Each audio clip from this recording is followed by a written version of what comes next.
درود شریف ہم پڑھتے ہیں اور اس میں دعا بھیجتے ہیں، آل محمد کے الفاظ ہیں. یہ آل سے کیا مراد ہے؟ بالعموم یہ کہا جاتا ہے کہ آل سے مراد پوری امت ہے. آل کا لفظ قرآن مجید میں بھی استعمال ہوا ہے. مومن ایک تھے جو آل فرعون میں سے تھے، فرعون کے بارے میں کہا جاتا ہے ان کی تو کوئی اولاد ہی نہیں تھی. تو پھر یہ آل کا لفظ کیا ملت کے لیے، امت کے لیے، یا صرف نسل اور خاندان یا اپنے کنبے کے لیے استعمال ہوتا ہے؟ آل کا لفظ عربی زبان میں دونوں معنی میں آتا ہے، یعنی خاندان کے لیے بھی آتا ہے اور پیروکاروں کے لیے بھی آتا ہے، قوم کے لیے بھی آتا ہے، کسی شخص کے معتقدین کے لیے، سب کے لیے بولا جا سکتا ہے. یہ سیاق و سباق بتاتا ہے.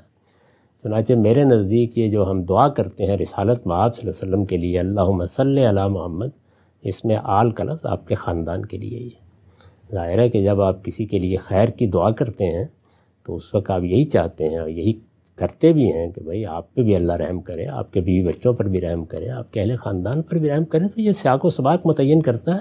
اس میں یہ طریقہ نہیں ہوتا کہ آل فرعون کو وہاں سے پکڑیں یہاں ڈال دیں اور یہاں سے خاندان کو پکڑیں تو وہاں لے جائیں. یہ تو جب الفاظ مشترک المعنی ہوں تو ہمیشہ سیاق قرائن فیصلہ کرتے ہیں. تو میں نے اسی وجہ سے آپ دیکھیں میزان میں جہاں جہاں ان الفاظ کا ترجمہ کیا ہے وہاں رسول اللہ اور رسول اللہ کا خاندان ترجمہ کیا.